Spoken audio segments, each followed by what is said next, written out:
So have you ever had an orgasm? Is the name of the book.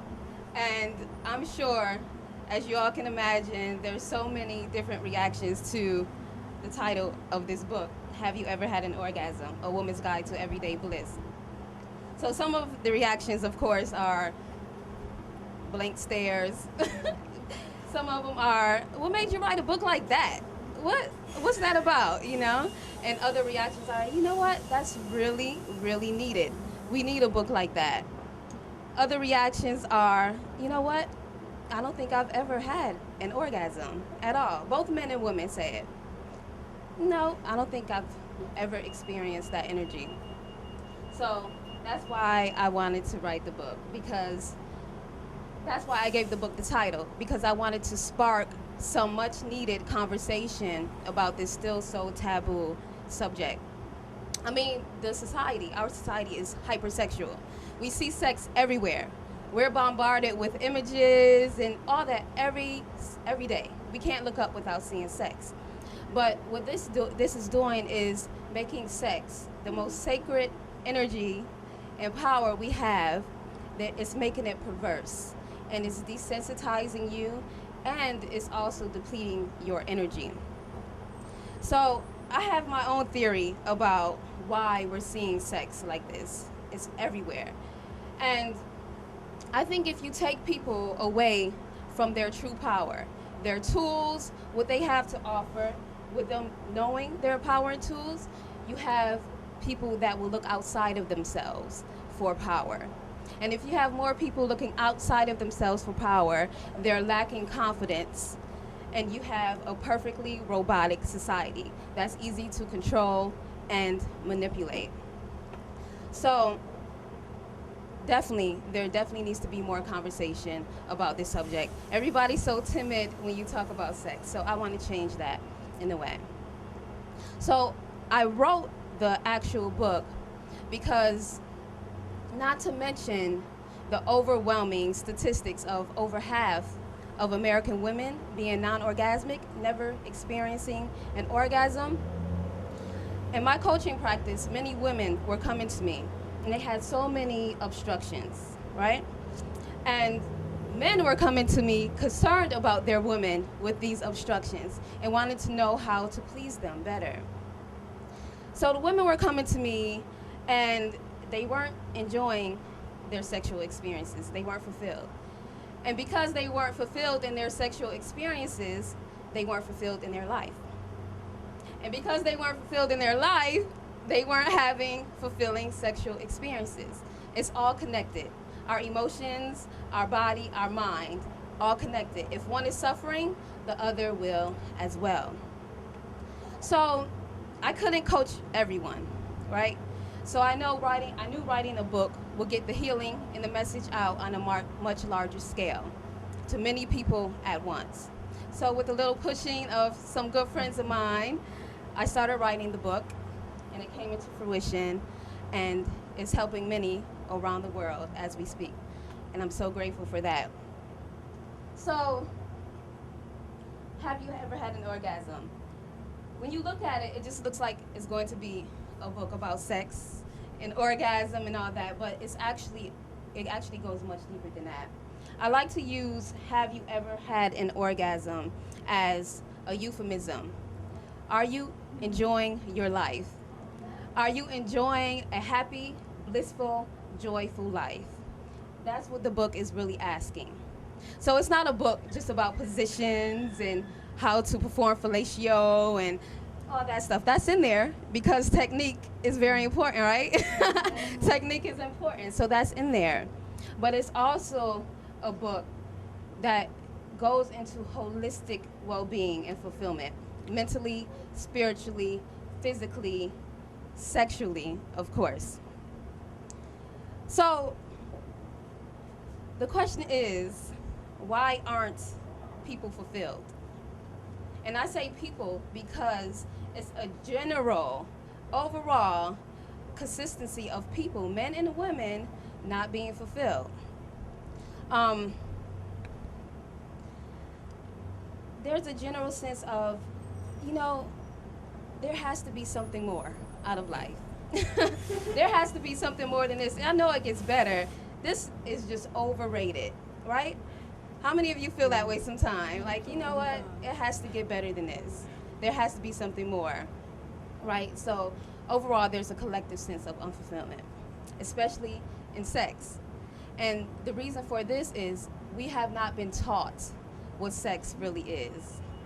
We have been taught sex on from a one-dimensional perspective only. We've been taught that sex is for genital gratification. We've been taught that sex is for procreation only. We've been taught that sex is bad. We've been taught only have sex if you're married, it's forbidden. There's so much fear around the act itself. Russell and I, we were just at an event, and we were talking to each other how much fear there is. Women are scared to interact with the man sexually. Men are scared as well. So there's a lot of fear. So everyone's tense, and no one's letting go and opening themselves and flowing. So we haven't been taught. I'm having trouble with this microphone. I hope you all can hear me out there. I'm expressive. I like to use my hands, so I'm having a little trouble with that. But the collective sense of unfulfillment. We've never been taught that sex can heal our complete body, our minds. Who's been taught that? Who was taught that when they were little? You were taught that sex great. I know I was never taught that. Who's been taught that using your sexual energy, you can manifest anything that you want in your life? Yes, good. I've never been taught that. Never. People didn't have conversations with me about sex. It was something, I overheard the adults talking about. And their stuff was all messed up now. Now that I know what sex really is, their stuff was messed up too, so I shouldn't have been eavesdropping on what they had to say. But let me just back up a little bit. Sexual energy. What exactly is sexual energy? Sexual energy, love and sexual energy are the most powerful forces that we have access to as human beings to create the lives we desire, to heal our minds, to heal our bodies. Sexual energy is our life force energy. It's our creative force energy. So what is life force, creative force energy? I know that sounds like some spiritual mumbo jumbo, a little new age-ish, right? But your life force energy is simple. It's the reason I'm standing up here. It's the reason you're here, not just here at BlackandNobel, but here on this earth. It's the same energy that I'm using to stand here and speak to you. It's the same energy you're using to sit there and listen to me and share your energy with me quietly. Sexual energy is the same energy you use to get up and go, to start that new project, to finish that new project. It's the same energy you use to love your mates. It's the same energy you use to love your children. There's no difference. We're sexual beings. This is our driving force, right? So, sexual energy, for a second, can heal our bodies. We're so used to just thinking about this energy from a lower base level. That sexual energy when you feel aroused and you just want to get some, you're feeling it. If we are able to focus that energy somewhere else, then we can experience all the benefits it has for healing ourselves. So, hi. Hello. I just want to show y'all something real quick. So, are you attracted to me? I am attracted to you. Yeah? You like my body? Is that a question? Yeah. Yes, I am very much attracted to your body. So, when I get closer to you, are you feeling a little excited? Yes, I am. You feeling excited? So what if I get closer?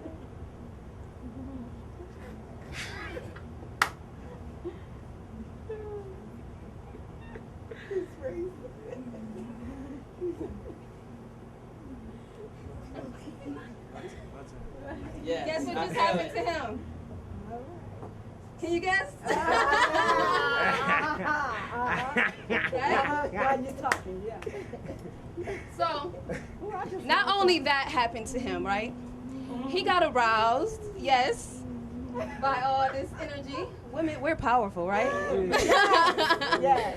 But that not only happened, it wasn't just base, but you know what's happening to him right now as he's aroused? His immune system is being strengthened. Yes. He's gaining brain power. He's gaining analytical and problem solving skills. Because he got to figure out how he's going to get this, right? Right? You can sit down. Right? So, our sexual energy is so much more. We walk around thinking of only the base level, you know? So next time you see that fine man and you're like, he can get it.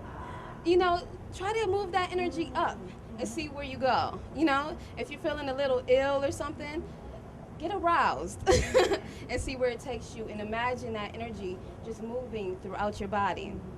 The next time you see that woman and you're like, damn, there's something more. Know that there's something more happening. And if you pay attention to that, you will reap the benefits from it. All right? Yes. Yes. So our sexual energy. Our sexual energy. Right. So, of course, you want to feel better, you do better. You want to be better, you do better. If you want to live like gods, you talk, walk, eat, sleep, and harness your sexual energy like gods, right? So, sexual energy, the most powerful force that we have to manifest, to attract the things that we desire in life. Who's heard of the law of attraction? The secret. So what are the basic tenets of the law of attraction? Who could tell me the basic tenets of the law of attraction?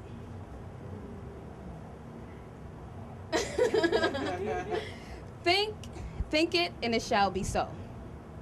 You create your own life. You attract the things to your life by simply thinking it, visualizing it. So your sexual energy, your thoughts are things. Yes, yes. So sex, orgasm, love expedites this process because the energies are so pure and so raw. So in my book, here I say, you know, there's this guy named Napoleon Hill. He was like one of those get rich gurus. He wrote a book, Think and Grow Rich. He was talking about this sexual energy all the way in the 1800s. So it's not just something, you know, us new age people are coming up with now, but it's very powerful. I manifested the money to publish my book using the energy, sexual energy manifesting. I manifested my business. I manifested a wonderful relationship. All of these things is real, and I'm manifesting so much more, millions and, you know, all that good stuff. But in my book here, I say, at the high point of orgasm, when the sexual energy is at its highest, we can accomplish or attract great things to us. The power of positive thought at this point works faster and is more powerful. Sexual energy is creative energy, and at this very critical point, it can be a very powerful tool to bring to you what you desire. BlackandNobel is an environment here at BlackandNobel Bookstore on Broad and Erie, 1411 West Erie Avenue. And we're here today to learn about ourselves, to learn to love ourselves, to share energy and experience, and also learn how to grow professionally and personally. My name is Russell Hicks, CEO of Ebony Sons Enterprises, LLC. I am the host of BlackandNobel University, where every month we set this environment for people, entrepreneurs, social entrepreneurs, to learn, to get access to resources and tools for personal and professional development. So today we have a very special feature. We have a book that we feature every month at BlackandNobel University. Check us out at BlackandNobel.com. You'll see the upcoming events. But today our featured book is How to Have an Orgasm by author Jamila Manigault. So we're going to really learn more about the book, learn about Jamila. She's going to share all you need to know about her book and about how to engage. We have a book club that we're establishing here with BlackandNobel University. We encourage you and implore you to engage online and on-site every month here at BlackandNobel Bookstore on Broad and Erie. My company, Ebony Sons Enterprises, we help young, aspiring entrepreneurs develop financial literacy and access to entrepreneurship. So we engage through workshops, trainings at schools and nonprofit organizations to help young people get an alternative to crime and drugs through social entrepreneurship, leadership, and community organizing. We have a group called Flash, Future Leaders Advancing Self-Help, which also sell products here at BlackandNobel Bookstore through our system, Flash Mob, which is Future Leaders Advancing Self-Help via mind over body.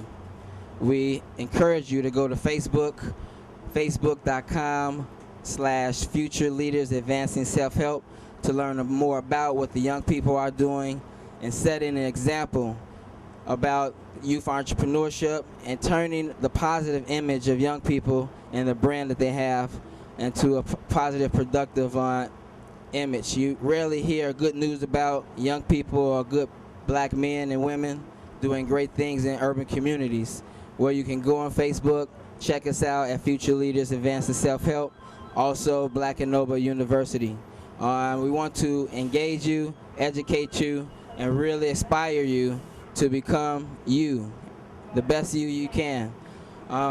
Myself, I'm from Chicago, born and raised on the west side of Chicago, similar to people like Kanye West. We have Oprah Studios on the west side and home of President Obama. So similar to what the president set example, we want to empower young people with that same belief that they can do anything possible. Every young man, every young woman has a gift, a talent that they can develop into becoming great leaders in their communities. And so we encourage you to do just that in your own community. And those type of encouragements and tools you'll receive here at BlackandNobel University on a monthly basis. Also, online, you have a chance every day through ebonysons.com to engage in social media and to sell products and services that young people produce.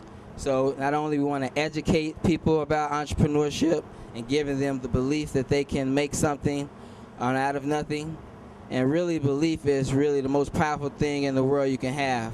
And once young people know that, they will take that energy and lead the world.